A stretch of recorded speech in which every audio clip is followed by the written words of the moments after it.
Hello everyone, welcome back to Magnet Brains. मैं हूं स्वाति, आपकी इंग्लिश एजुकेटर, और यहाँ पे हम पढ़ने वाले हैं क्लास 6 की एंगेजिंग इंग्लिश बुक, जो कि एक इंग्लिश लिटरेचर बुक है। And here we are going to start with a new chapter today.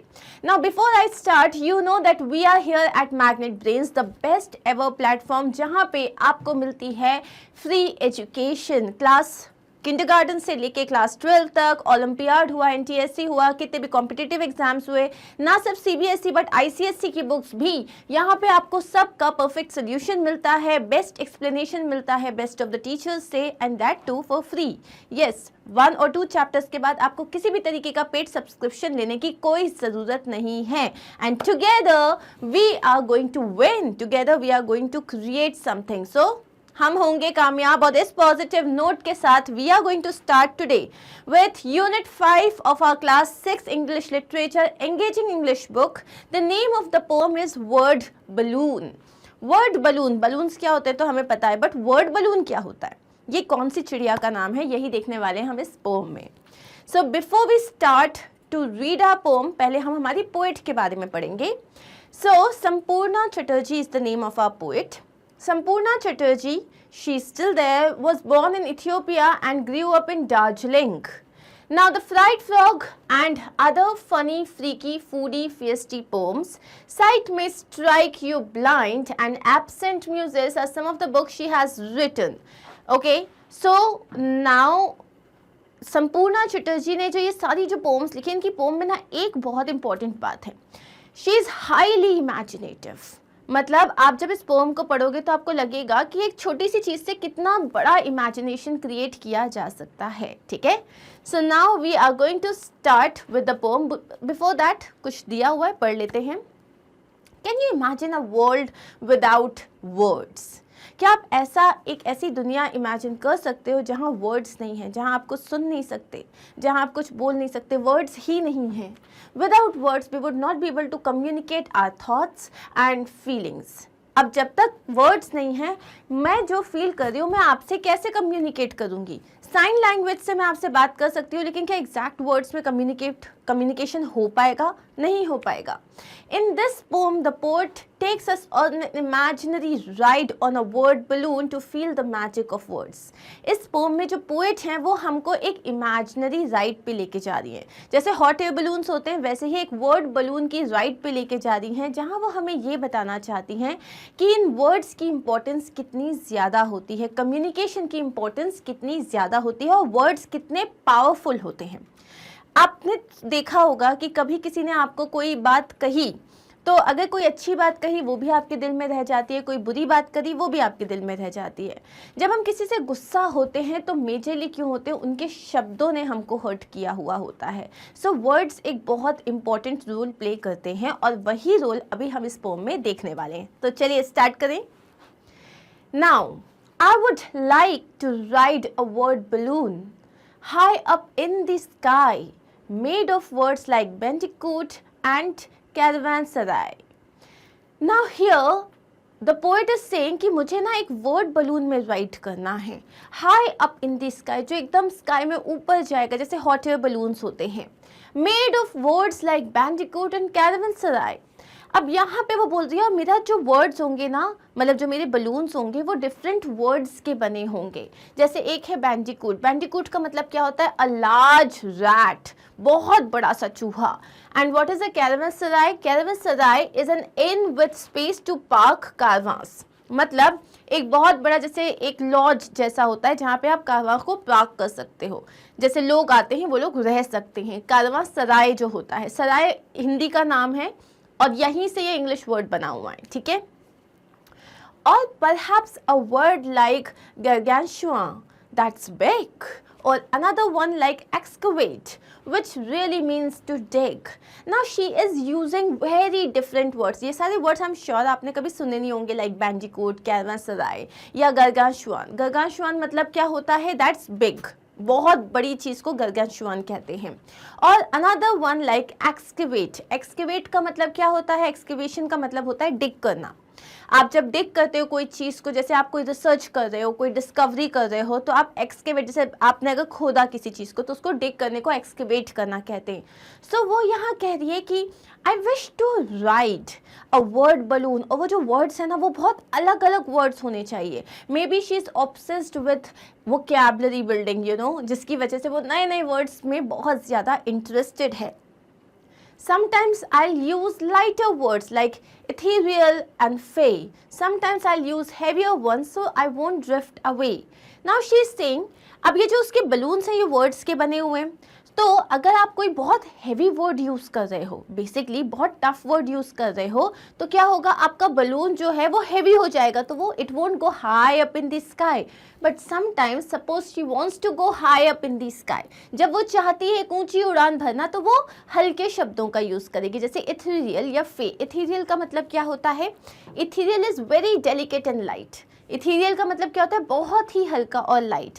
And फे का मतलब होता है इंटरेस्टिंग इन और believing in the supernatural, like when you are interested in कोई सुपरनैचुरल पावर्स जो होते हैं, जैसे हम भगवान की बात करते हैं, हम चमत्कारों की बात करते हैं, सुपरनैचुरल पावर में आप बिलीव करते हो या फिर आप जो हो इंटरेस्टेड हो उसमें, तो उसे फे कहते हैं। कभी कभी मैं लाइटर वर्ड्स यूज़ करूँगी सो दैट मेरा जो बलून है it will go high up in the sky. And sometimes I will make my balloon of very heavy words like sometimes I'll use heavier ones, एकदम difficult words like bandicoot and caravanserai। और उसने बहुत सारे examples दिए हैं heavy words के, जैसे conjugate and colossal, like octahedral dome, like ponderous and parliament, like tabernacle dome।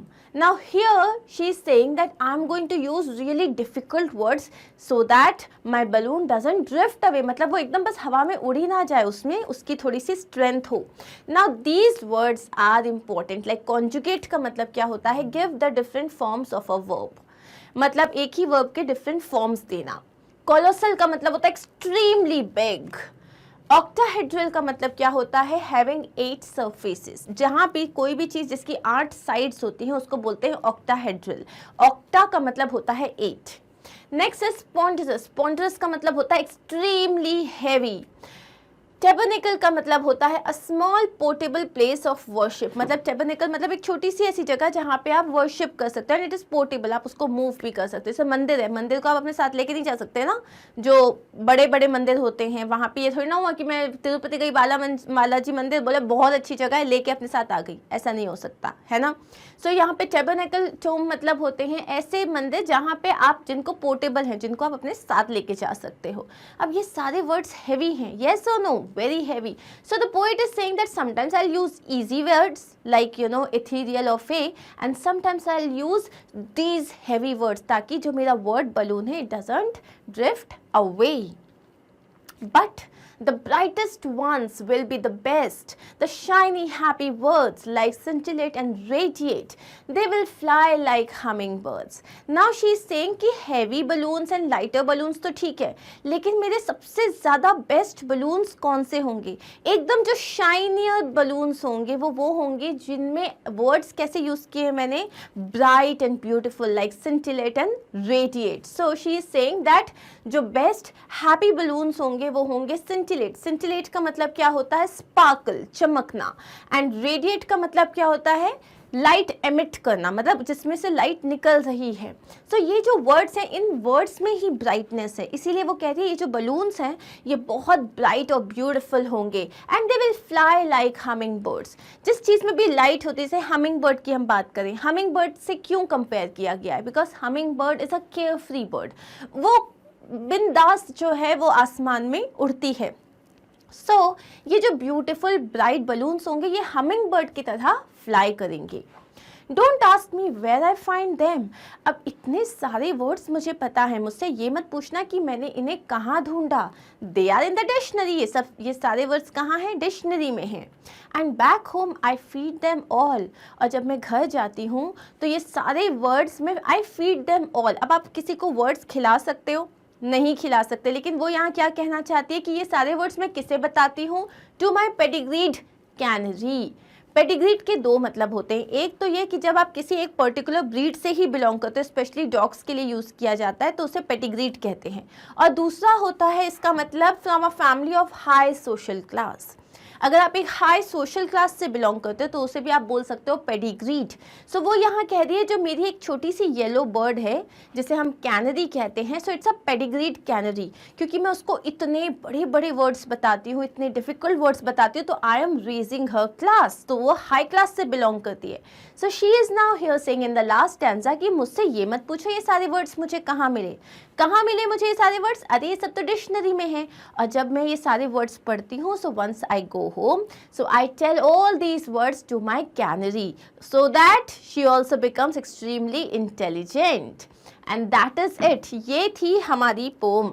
Okay, before we see the summary जिसमें आपको हर चीज़ बहुत अच्छे से क्लियर हो जाएगी, एक बार हम इसका राइमिंग पैटर्न देखेंगे फटाफट। तो यहाँ से हम स्टार्ट करते हैं, पहला जो हमारा स्टैंजा है। अब यहाँ पे देखो कैसे राइमिंग पैटर्न कैसे पता लगाने हैं हमको, हम हर जगह जो है लास्ट वर्ड्स को अंडरलाइन करेंगे, ठीक है। अब ये देखना है कि इसमें कोई पैटर्न फॉर्म हो रहा है या नहीं। सबसे पहले आप इसको ए मार्क कर दो। अब बलून और स्काई ये सेम साउंड करें, जैसे हाई स्काई सेम साउंड करे, बलून और स्काई नहीं सेम साउंड करा तो इसको बी मार्क दे दो। अब है बलून बैंडिकूट, ये भी नहीं साउंड कर रहा, स्काई बैंडिकूट ये भी साउंड नहीं कर रहा, सेम, ये हो गया C. And again caravanserai no nothing, so ये हो गया ए बी सी डी। अब इधर देखते हैं लाइक, बिग, एक्सकेवेट, डिग। अब यहाँ देखो लाइक को अगर आपने ए मार्क कर दिया, लाइक और बिग बिल्कुल सेम साउंड नहीं कर रहा, इसको हमने बी मार्क कर दिया। लाइक और एक्सकेवेट ये भी सेम साउंड नहीं कर रहा है, इसे सी मार्क कर दिया। लेकिन बिग और डिग ये सेम साउंड कर रहा है, यस, तो इसको हम सेम लेटर से मार्क करेंगे। इस तरीके से आप किसी भी पोम की राइमिंग पैटर्न पता लगा सकते हो, ठीक है। तो यहाँ पे आप देख रहे हो कि एक पर्टिकुलर राइमिंग पैटर्न हम फॉलो नहीं कर रहे हैं, हर स्टैंजा में डिफरेंट राइमिंग पैटर्न है। यहाँ का हो गया ए बी सी डी, यहाँ का हो गया A B C B. Third stanza भी देख लेते हैं फटाफट। वर्ड्स, फे, वंस, अवे। अब वर्ड्स में ड स का साउंड आ रहा है, इसको अपन ने ए दे दिया, फे हो गया बी। वर्ड्स और वंस सेम साउंड नहीं करते, भले लास्ट में एस है लेकिन ये ड और स का साउंड है, यहाँ पे न और स का साउंड है, तो ये हो गया सी। लेकिन फे और अवे ये सेम साउंड है, तो ये हो गया B. Clear, A B C B, तो यहाँ पे भी सेम राइमिंग पैटर्न फॉलो हो रहा है, ए बी सी बी। और अब हम ये वाले स्टैंजा को देख लेते हैं। कोलोसल, डोम, पार्लियामेंट, टोम। अब ये भी क्लियरली समझ में आ रहा है, ए बी सी बी, डोम और टोम सिर्फ यही दोनों सेम साउंड कर रहे हैं, बाकी पार्लियामेंट, कोलोसल सब अलग है। एंड अब ये लास्ट स्टैंजा भी हम देख लेंगे। B, words, radiate, birds. अब यहाँ पे वर्ड्स और बर्ड सेम साउंड कर रहा है, A B C B. Them, dictionary, all, canary, dictionary और कैनरी सेम साउंड कर रहा है, और ये हो गया आपका राइमिंग पैटर्न। सो बेसिकली इस पूरी पोम में मेजरली आपने कौन सा राइमिंग पैटर्न फॉलो किया है, A B C B. Clear with that? चलिए अब हम स्टार्ट करेंगे इसकी summary. Now word balloon is a creative poem written by Sampurna Chatterjee. ठीक है, जब भी आप किसी पोम की समरी लिखते हो तो पहली लाइन में वो किस तरीके की पोम है, नरेटिव पोम है, बैलेड है, ये बताओ, और दूसरा उसके पोएट का नाम बताओ। This is how you should start the summary of a poem. So word balloon एक बहुत ही क्रिएटिव पोम है which has been written by Sampurna Chatterjee. In this poem, the poet takes us on an imaginary ride on a word balloon to feel the magic of words. इस poem में जो poet हैं वो हमको एक imaginary ride में लेके जा रही हैं जहाँ पे हमको words का magic feel करने को मिलेगा। Okay? यहाँ मैंने क्या किया है, जब मैं summary लिख रही हूँ तो this is kind of an introduction. Always remember summary में भी हम introduction, details, supplementary details और conclusion ऐसे ही लिखेंगे। अब है she desires to ride a word balloon high in the sky made up of different words like bandicoot, caravanserai, gargantuan and excavate। जो पहला और दूसरा स्टैंजा है उससे हमने यहाँ पे बता दिया कि उसका मन क्या है, वो एक बड़े से वर्ड बलून में ट्रैवल करना चाहती है high up in the sky, और वो जो बलून है वो डिफरेंट वर्ड्स का बना होगा जैसे कि Bandicoot, caravanserai, gargashua and excavate. As she wants to travel quickly, she plans to use lighter words like ethereal and fey. जब वो सोचती है कि उसको बहुत जल्दी उड़ना है, बहुत ऊंचा उड़ना है, तब वो हल्के वर्ड्स यूज करेगी जैसे ethereal and fey. And she plans to use heavier words like conjugate, colossal, etc. when she doesn't want the balloon to drift away. और उसने प्लान किया है कि वो हेवियर वर्ड्स यूज करेगी, डिफिकल्ट वर्ड्स, जब वो नहीं चाहती कि बलून जो है वो उड़ के कहीं चला जाए. Next is, she says that the brightest balloons would be the ones with the shiny happy words like scintillate and radiate. वो कहती हैं कि इन सब में जो brightest balloons होंगे वो होंगे जो bright words से बने हैं जैसे scintillate और radiate. They will fly up in the air like a hummingbird which flies carefree in the sky. और ये जो bright words से बने हुए balloons हैं ये हवा में उतनी ही carefree होके जो है उड़ेंगे जैसे कि एक hummingbird उड़ती है. She says that she finds these words in the dictionary and once she is home, she feeds these words to her canary who will repeat these words and sound even more impressive. अब यहाँ वो कह रही हैं कि ये सारे words उन्हें मिलते कहाँ हैं? डिक्शनरी में मिलते हैं. And one she is back home, ये सारे वर्ड्स वो किसे बताती हैं? अपनी कैनरी को बताती है ताकि वो इन सारे वर्ड्स को सीखे और भी इम्प्रेसिव साउंड करे. थ्रू दिस पोम, अब हम आते हैं कंक्लूजन पे. Through this poem, the poet wants to enforce the importance of words. इस poem के through जो poet हैं वो हमें words की importance बताना चाहती हैं, without which we cannot communicate our thoughts and feelings. जिसके बिना हम कभी भी अपने thoughts और अपनी feelings को communicate ही नहीं कर सकते और सामने वाला उसे comprehend नहीं कर सकता. Communicate का मतलब होता है बताना और comprehend का मतलब होता है समझना. तो जब तक मैं अपनी बात आप तक नहीं पहुंचा पाऊंगी आप समझोगे कैसे? और इनको समझने के लिए किन की ज़रूरत होती है? शब्दों की ज़रूरत होती है. So this was your poem all about. अब हम इसकी पोएटिक डिवाइसेस देख लेते हैं. सबसे पहले इसमें यूज़ हुआ है सिमिली. सिमिली का मतलब होता है, जैसे मैंने कहा कि she is as beautiful as a princess. यहाँ मैं एक लड़की को एक प्रिंसेस से कंपेयर कर रही हूँ using the word as and like. इसे हम कहते हैं सिमिली. सो हमारी पोम में ये वर्ड यूज हुआ है, they will fly like humming birds. The words will fly like humming birds. तो वो लोग उड़ेंगे. उड़ेंगे कैसे उड़ेंगे? हमिंग बर्ड्स की तरह. और यूजिंग द वर्ड लाइक, तो इसे हम कहते हैं सिमिली. सेकेंड जो हमने इसमें यूज़ किया है वो है पर्सोनिफिकेशन. पर्सोनिफिकेशन का मतलब होता है जब आप किसी निर्जीव चीज़ को कोई ह्यूमन कैपेबिलिटी देते हो. जैसे मैंने बोला कि चांद मुझे देख के मुस्कुरा रहा था, तो चांद नहीं मुस्कुराता. कभी देखा है चांद की इतनी बड़ी सी स्माइल हो रही है और वो हाय हेलो कर रहा है? नहीं होता. लेकिन हम फिर भी कहते हैं कि ऐसा लग रहा है कि जो फूल हैं वो जो है डांस कर रहे हैं या सितारे ज़मीन पे आ गए हैं, या इस टाइप की जो हम बातें करते हैं इसे कहते हैं पर्सोनिफिकेशन. क्योंकि ये आपकी राइटिंग को बहुत इम्प्रेसिव बना देता है. ठीक है, जैसे कि सुबह सुबह जब अलार्म क्लॉक बजी तो मैंने क्या कहा? अरे बाप रे, इसे बंद करो, ये कितना चिल्ला रही है मुझ पे. जबकि अलार्म क्लॉक नहीं चिल्ला सकती, लेकिन मैंने उसे एक ह्यूमन कैपेबिलिटी दी. इसे हम कहते हैं पर्सोनिफिकेशन. क्लियर? तो यहाँ पे आप देखो, the words have been personified in the poem. जितने भी वर्ड्स हैं उन्हें पर्सोनिफाई किया गया है. जैसे कि and back home I feed them all. आप वर्ड्स को किसी को खिला सकते हो? नहीं खिला सकते, लेकिन उसने यूज किया है I feed them all to my pedigreed canary. यहाँ पे वर्ड्स को बोला है ये शाइनी वर्ड्स हैं, ये स्पार्कलिंग वर्ड्स हैं. तो पूरी जगह, पूरी पोम में वर्ड्स को पर्सोनिफाई किया गया है. Clear? And the last one is alliteration. Alliteration का मतलब क्या होता है? जब आप एक ही लाइन में किसी पर्टिकुलर लेटर का साउंड का रिपीटेशन करते हो. जैसे आप इधर देखो, लाइक कॉन्जुगेट कोलोसल, दोनों क से चालू हो रहे हैं. पॉन्डरस पार्लियामेंट प से चालू हो रहे हैं. टेबरनेट टोम ट से चालू हो रहे हैं. तो एक ही लाइन में जब सेम कॉन्सोनेंट का जो साउंड है वो रिपीट होता है उसे हम कहते हैं अलिट्रेशन. क्लियर? सो ये रहे हमारे 3 पोएटिक डिवाइसेस. सो ये रहा पहला क्वेश्चन आपके सामने. क्वेश्चन है आपके पास, answer the question in a few lines. मतलब जो ये क्वेश्चन है इसको आपको बहुत ज़्यादा लंबा चौड़ा आंसर देना है. कुछ ही शब्दों में आपको इनका आंसर देना है. What does the poet wish to do? Poet क्या करना चाहती है? The poet wishes to ride a word balloon made of words like bandicoot and caravanserai. Riding the balloon, she would go high up in the sky. So जो poet है वो क्या करना चाहती है, वो एक वर्ड बलून पे राइड करना चाहती है जो कि कैसे कैसे वर्ड से बना होगा, bandicoot, caravanserai etcetera.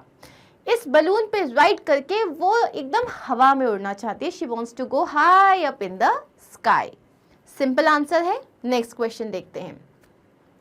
Why do you think lighter words will be required at times? आपको क्यों लगता है कि कभी कभी उन्हें हल्के शब्दों की जरूरत होगी? The lighter words like ethereal and fey will be used by the poet when she wants to travel quickly. So जब हमारी पोएट को जल्दी से जल्दी ट्रैवल करना है, बहुत फटाफट कहीं पहुंचना है या बहुत ऊंची उड़ान उड़नी है, तब वो lighter words यूज करेंगे जैसे कि ethereal and fey.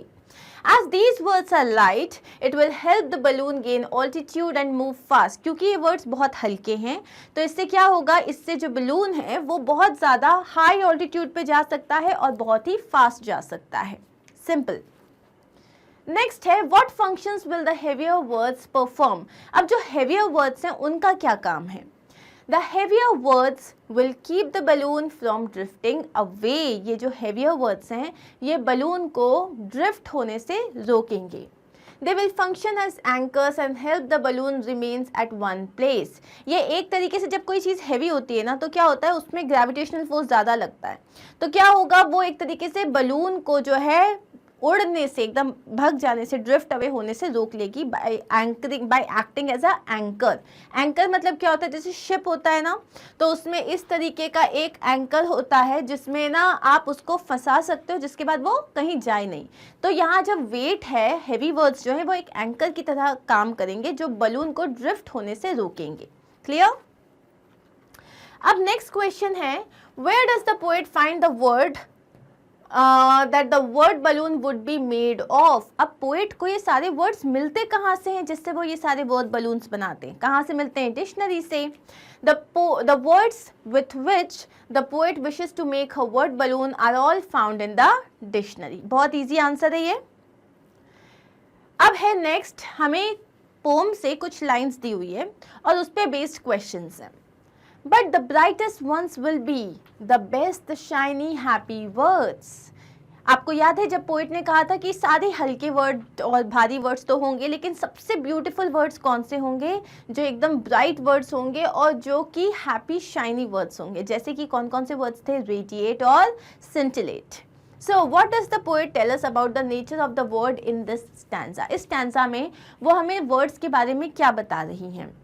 The words used in this stanza are all relate to light and brightness. इस वर्ड में, इस स्टैंजा में जो वर्ड्स यूज किए गए हैं वो है scintillate और radiate। ये लाइट और ब्राइटनेस के बारे में है। The words scintillate and radiate are both associated with lightening up something. दोनों ही वर्ड्स किस चीज़ से जुड़े हुए हैं? किसी चीज़ को लाइट अप करने से, किसी चीज़ को मतलब एकदम उसमें लाइट आ जाए, जगमगाहट आ जाए। Hence the poet says that these words are bright and shiny. इसीलिए पोएट इन वर्ड्स को bright and shiny कह रहा है। यहाँ पे he is talking about the positive attitude, the brightness of words. What are the bright words mentioned by the poem? अब दो words mention किए हैं, बहुत easy हैं, radiate और scintillate. What figure of speech has been used in this stanza? Explain it. इस stanza में कौन सी figure of speech को use किया गया है? The figure of speech used in this stanza is a simile. जहाँ पे उन्होंने ये कहा है कि ये एक humming bird की तरह fly करेंगे। The poet compares the flight of the shiny happy words to that of a humming bird using the word like. Poet जो है, जो flight, not fight, flight, shiny words की जो फ्लाइट है, उनकी जो उड़ान है, उसको एक हमिंग बर्ड की उड़ान से कंपेयर कर रहा है using the word like. Just as a humming bird flutters from one place to another in a carefree way, तो जिस तरीके से एक जो हमिंग बर्ड होती है वो एक जगह से दूसरी जगह फ्लटर करना मतलब उड़ना, तो फ्लटर करती कैसे? एकदम केयरफ्री वे में, जैसे उसको जहां मन करता है वो वहां जाती है। The words used in this stanza are happy and shiny and will move in a similar manner. उसी तरीके से इस स्टैंजा में जो वर्ड्स यूज किए गए हैं, रेडिएट एंड सेंटिलेट, ये हैप्पी और ब्राइट वर्ड्स हैं जो उसी एक हमिंग बर्ड की तरह केयरफ्री होके हवा में उड़ेंगे। एंड बैक होम, अब सेकेंड क्वेश्चन है, and back home I feed them all to my pedigreed canary. अब जो उन्होंने कहा था ना कि ये सारे वर्ड्स मुझे कहाँ मिलते हैं, डिक्शनरी में, और जब मैं घर जाती हूँ तो अपनी कैनरी को ये सारे वर्ड्स बताती हूँ। What did the poet feed the canary, तो ये पोएट यहाँ पे कैनरी को क्या खिलाने की बात कर रही है। The poet feeds all the words she finds in a dictionary to her canary, उन्हें डिक्शनरी में जितने भी वर्ड्स मिलते हैं नए वो अपनी कैनरी को खिला देती हैं, मतलब एक तरीके से उसके सामने लाउडली बोलती हैं ताकि उनकी वर्ड को भी सारे वर्ड्स पता हो जाएं। What does the word pedigreed mean? इस pedigreed word का मतलब क्या होता है? The word pedigreed means belonging to a distinguished family or lineage. जो मैंने आपको बताया था, इस pedigreed word के दो मतलब होते हैं। जब आप एक किसी particular breed से belong करते हो, एक particular family से belong करते हो, तो उसको भी pedigreed ही कहते हैं, ठीक है? Why do you think a pedigreed canary would be fed these things? क्यों तुम्हें ऐसा लगता है कि एक pedigreed canary जो है उसको वो ये words खिलाएगी? The words used by the poet are nice and sound impressive. अब ये जितने भी words जो poet ने हमारे यहाँ पे use किए हैं वो सारे कैसे एकदम अच्छे और एकदम impressive sound कर रहे हैं। So they can be fed to a canary coming from a distinguished lineage of birds. तो यहाँ पे ये जो कैनरी है ये एक बहुत हाई सोशल क्लास से बिलोंग करती है, तो उसको ये सारे वर्ड्स बताए जा सकते हैं। Once the canary is fed with these words, जब एक बार उसको ये सारे वर्ड्स बता दिए, it will repeat those words and sound even more impressive. तो वो ये सारे वर्ड्स को रिपीट करेगी और जितनी वो इम्प्रेसिव है उससे भी ज़्यादा इम्प्रेसिव साउंड करेगी। क्लियर? अब है think and answer. What are the nonsensical elements in the poem? इस पोम में कौन से नॉनसेंसिकल एलिमेंट्स हैं? पहले तो आपको ये पता होना चाहिए कि नॉनसेंसिकल एलिमेंट्स होते क्या हैं। Nonsensical elements are usually the words which are made up and are meaningless, or that the word exists but make little sense in the context they are used in. Nonsensical words वो होते हैं जिनका actual में कोई ज़्यादा meaning होता नहीं है, जो नॉनसेंस वर्ड्स होते हैं बेसिकली, लेकिन जैसे आप कोई पोम लिख रहे हो या आप कहीं पे किसी इमिटेटिंग वर्ड को यूज़ कर रहे हो तो आप उन वर्ड्स को यूज़ करते हो। ऐसा भी हो सकता है कि इनका मीनिंग हो लेकिन उस कॉन्टेक्स्ट में एकदम ज़्यादा उसका मीनिंग अप्रोप्रिएट नहीं हो, बस उसको यूज़ कर लिया है। An example in the poetry is gargantuan. Gargantuan का मतलब होता है एक्सट्रीमली बिग। तो ये जो है एक एग्जाम्पल है जो आपके नॉनसेंसिकल वर्ड से यूज़ किया जा सकता है। Next is the poet a lover of words, give reasons for your answer. आपको क्या लगता है जो हमारी जो पोएट है क्या उसको वर्ड्स से बहुत ज़्यादा प्यार है? Yes, the poet is definitely a lover of words. हमारी जो पोएट है वो डेफिनेटली जो है शब्दों को बहुत ज़्यादा प्यार करती है। She takes us on an imaginary ride on a word balloon to feel the magic of words. अब ये हमें कैसे पता चलता है? क्योंकि पूरी पोम में वो हमें एक वर्ड बलून की इमेजिनरी राइड पे लेके जा रही है जहाँ पे आप इन वर्ड्स के मैजिक को फील कर सकते हो। ओके, चलो अब आते हैं हमारे पास ग्रामर पार्ट। बहुत ही इजी क्वेश्चंस हैं। जब आपको पता है कोई भी जो वर्ड होता है उसकी फैमिली होती है, जैसे कि आप यहाँ पे देखो फैमिली, फैमिलियर, अनफैमिलियर एंड फैमिलियराइज। तो यहाँ पे फैमिलियर वर्ड जो है फैमिली वर्ड की फैमिली से बहुत सारे डिफरेंट वर्ड्स आपने यूज़ किए हैं, मतलब उन सब में कुछ कॉमन होता है, जैसे फैमिली, फैमिलियर, अनफैमिलियर और फैमिलियराइज। अब आपको करना क्या है? हैप्पी और फ्लाई की फैमिली बतानी है। तो जैसे हैप्पी का हो गया हैप्पियर, हैप्पीली, अनहैप्पी। फ्लाई का हो गया flyer, flying, flies, flew, flown. अब है words related by meaning can also be treated as a family. जो वर्ड्स जो होते हैं जिनका सेम मीनिंग होता है उसे भी एक फैमिली की तरह आप ट्रीट कर सकते हो, जैसे बिग, हैवी, पॉन्डरस। ठीक है, तो अब यहाँ पे लाइट और ड्रिफ्ट का आपको सिमिलरली अगर निकालना है तो अब यहाँ तो मैंने आपको सेम बता दिया, जैसे लाइटर, लाइटी, लाइटेड, ऑल राइट। लेकिन यहाँ पे आप क्या कर सकते हो? जैसे लाइट के लिए सिनोनिम्स ढूंढने हैं आपको, तो ये काम आप मुझे करके बताओ कि लाइट के सिनोनिम्स ढूंढने हैं, ये आपको इजीली डिक्शनरी में मिल जाएंगे। लाइट मतलब क्या होता है? हल्का। हल्का के लिए और कौन कौन से वर्ड्स होते हैं? सिमिलरली ड्रिफ्ट मतलब होता है उड़ जाना, फ्लाई कर जाना। इसके वर्ड्स बताने हैं आपको मुझे। अब है next question, write the meaning of these phrases with book and make sentences with them. आपके पास बहुत सारे फ्रेजेस हैं, book a ticket, be in someone's bad books, take a leaf out of someone's book और go by the book. आपको इनके मतलब बताने and then you have to create a sentence. तो ये चलो फटाफट देख लेते हैं। सबसे पहला है बुक अ टिकट। बहुत सिंपल है। जैसे मैं बोलती हूँ यार I have to go to Mumbai, I will book my ticket, मतलब क्या है, I will reserve my ticket. तो the winners of the final phase will book a ticket to space. तो जैसे कोई एक कंपटीशन हो रहा है तो उसमें जितने भी फाइनल फेज के जो विनर्स होंगे they will book a ticket to space, मतलब उनको जाने का मौका मिलेगा। Be in someone's bad books का ये मतलब होता है कि जैसे सपोज आपने किसी से, किसी टीचर के साथ आपने ना अच्छे से बात नहीं करी, तो you will be in their bad books, मतलब you will be in her bad books, मतलब अब वो आपके बारे में अच्छा नहीं सोच रही है, या वो जो है थोड़ा सा नेगेटिव अप्रोच है उनका आपके लिए। So, in a state in which one is not liked or treated nicely by someone. So, if you are in my bad books, तो क्या होगा, मुझे जब भी कुछ लगेगा, कुछ गड़बड़ हुई है तो मुझे लगेगा तुम नहीं किया है, I will not treat you nice, I will not like you. तो ये होता है to be in someone bad books. Similarly, good books भी होता है, like वो जो है जब देखो उसकी चमची बनी फिरती है, क्यों? Because she wants to be in her good books. इसका मतलब वो चाहती है कि सामने वाला पर्सन उसको अपनी जो है अच्छे लोगों की या फेवरेट लोगों की लिस्ट में रखे। ठीक है, एग्जाम्पल देख लेते हैं। ही remains in her bad books after that incident. वो जो लड़का है वो उस लड़की के बैड बुक्स में आता है, वो जो इंसिडेंट हुआ था उसके बाद।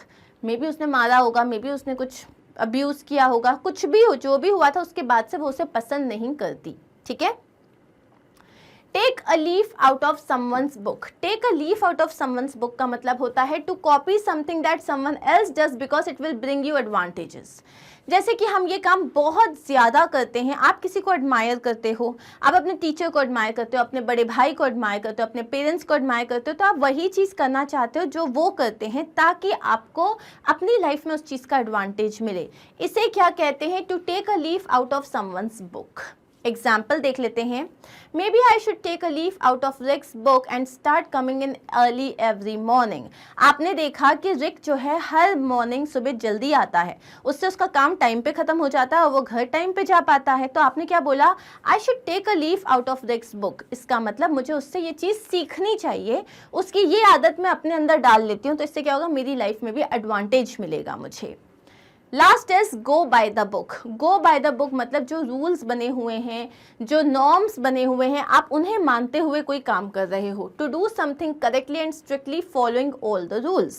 जैसे आपने क्या बोला कि नहीं, हम लोग I will go by the book मतलब I will follow the rules and norms.